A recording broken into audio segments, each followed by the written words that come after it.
ሰላም አለይኩም ወራህመቱላሂ ወበረካቱ። ወድና የተከበራችሁ ወደ ቻናሌ ቤተሰቦች እንዴት ናችሁ? እኔ ሰላም ነኝ አልሐምዱሊላህ።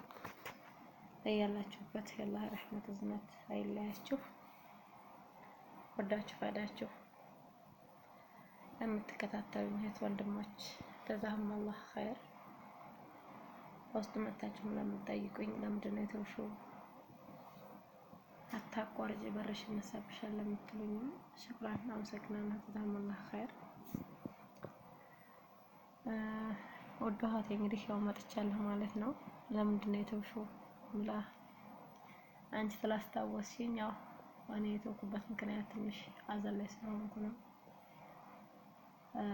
ያው የድንገት ሞት ይሆን ደግሞ በጣም ይከብዳል። ሀዘንን ማውራት ግን ለደረሰበት ነው። ያልደረሰበት ብታወሩት ምንም ፋይዳ የለውም።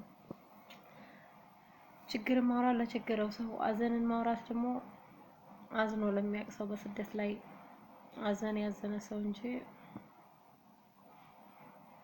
በስደት ላይ ሀዘን ያልነካውን ሰው ብነግሩት የማይገባው ማለት ነው። በስደት ላይ አንድ ሞት አይደለም። በስደት ላይ ሆናችሁ የምትሰሙ ሀዘን የሰማችሁ አላህ ሶብሩን ይስጣችሁ። አላህ ይረሐመው ወንድማችን አንድ በጣም የምንሳሳለት ያጎታችን ልጅ ነበርና በድንገት ነው ያጣነው። እንግዲህ የዛሬ 15 ቀን ይሆናል። ነገ ቅዳሜ የሚደርስ 15 ቀን አላህ ጀነቱል ፊርደውስ ይወፍቀው ወንድማችን።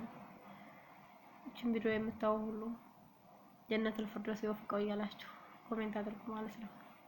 ወንድማችን ሙሽራ ነበር። መቼ ያገባል እያልን ነበር የምናስበው። ወንድማችን ይሞታል ብለን አልጠበቅንም ነበር። አልሐምዱሊላህ። ቢያለቅሱትም ያው እንባ ነው፣ ቢያለቅሱትም ያው እንባ ነው። ምንም ማድረግ አይቻልምና እሲኑ በስደት ላይ ሆናችሁ ቤተሰብን ያጣችሁ ወንዞች ሙሲ እንዴት ነው? ስንት እህቶች አሉ እናት ያጡ አባት ያጡ ወንድም ያጡና ወላሂ በስደት ላይ የሚሰማ ሀዘን ማለት ነው።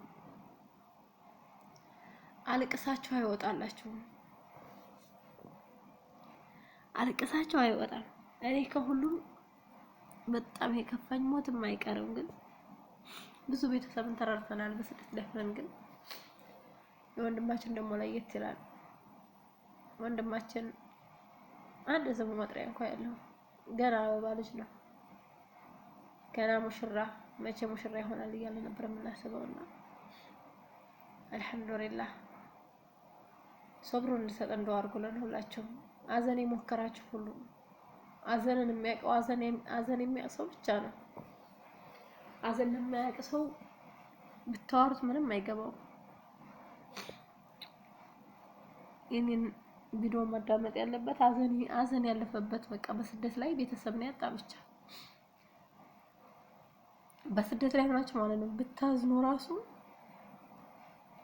እንደው ለግማሽ ሰዓት ያህል እንኳን ቁጭ ብላችሁ ማልቀሻ የለም ማለት ነው በስደት ላይ። ምክንያቱም እኔ አዲስ ወዳው ሰምቼ ወዳው ተመኪና ላይ ቀውርጅ የተባልኩት እያለቀስኩ እያዩኝ ራሱ ኧረ ትንሽ ቁጭ በይ እስቲ ውሃ ጠጫ አረፍ በይ እንኳን አላሉኝም። እምባዬ እየረገፈ እያዩኝ ነይ ቀውርጅ ነው ያሉኝና ስደት ማለት በስደት ላይ ሆኖ ሀዘን መስማት ማለት ወላሂ በጣም ነው የሚከፋው። መቼም ብዙ እህቶች አላችሁ፣ ያኔ ብዙ እህት ወንድሞች አላችሁ በስደት ላይ አባት እናት ልጅ ሳይቀር የተረዳችሁና እስኪ ማን ነው የከፋው? ያኔ ሞት እኮ ማንም አይቀርለትም፣ ግን በስደት ላይ ሆናችሁ ሀዘን ተሰሙ በጣም ከባድ ነው። አልቅሳችሁ እንኳን ያወጣላችሁ ማልቀሻ እንኳን ያለ ወላሂ እኔ ካለቅስ ማለት ነው ይሄን ሸበካ ማጥፋት ነው እንጂ እየደወልሽ ነው የምታለሽው ወይም ደግሞ ስልክሽን እቀማሻለሁ ስትለኛለች እና በጣም ነው የከፋኝ። ምክንያቱም በገዛ እንባችሁና በገዛ ስልካችሁ እንኳን ተደዋውሎ እንኳን ማልቀሻ የለም ማለት ነውና ማን ነው ግን እንደዚህ ክፍት ያለው? እስቲ ቤተሰቡን አቶ ብዙ ቤተሰብ ብዙ ወንድሞች ብዙ እህት ያጣችኋላችሁና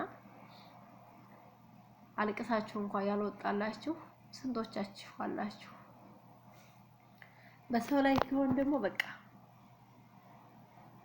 በጣም ሰውን እንትን እንላለን። አረ በቃ እሱኮ ተው ብለው አይሰማም፣ ሀዘን አታጥብቅ ቢባል አይሰማም እንላለን ማለት ነው። ግን ያን ነገር እንደዛ የምንለው ስላልደረሰብን ነው፣ ወላሂ ስላልደረሰብን ነው። ምክንያቱም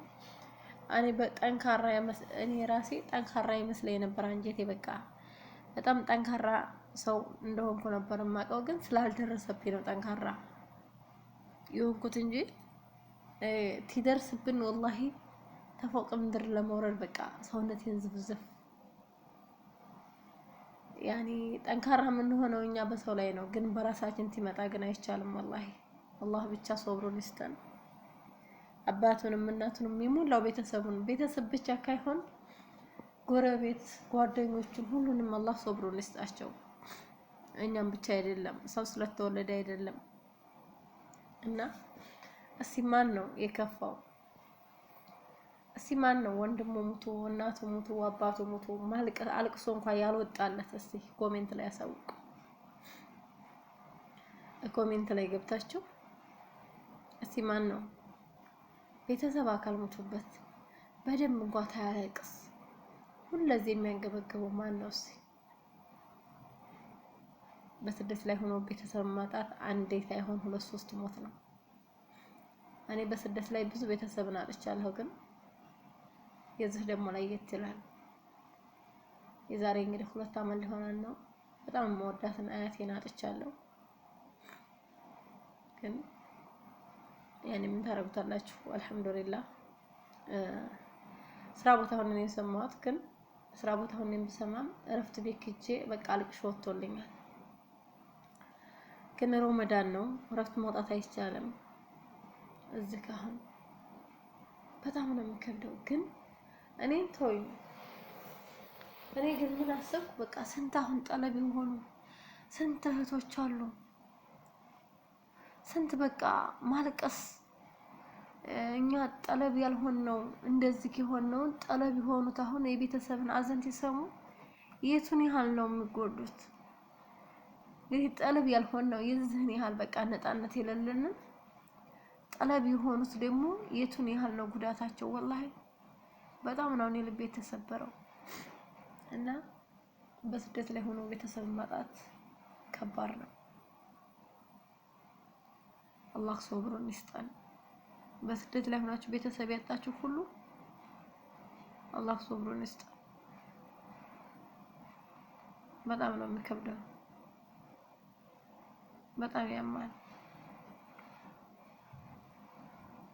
በጣም ያማል። በስደት ላይ ሆኖ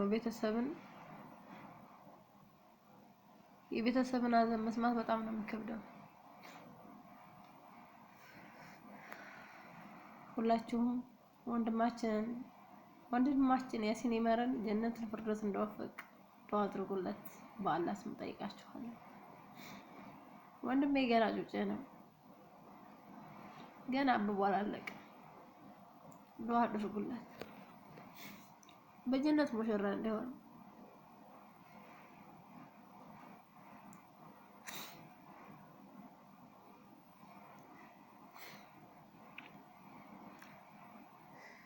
እንዳልኳችሁ ሀዘንን ላዘነ ሰው፣ ሀዘንን ለሞከረው ሰው ለማውራት፣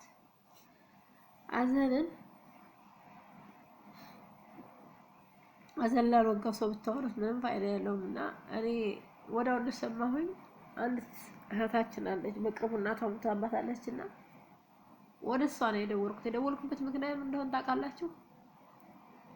ሀዘንን ታውቀዋለች። በቃ በስደት ላይ ሆና እናቷን የተረዳችው አላህ እሷንም ሶብሩንም ይስጣት፣ እናቷን ጀነት ለፈርደውስ ይወፍቃትና ሀዘንን ስለምትጠቀም ወደ እሷ ቶሎ ደወልኩላት ማለት ነው።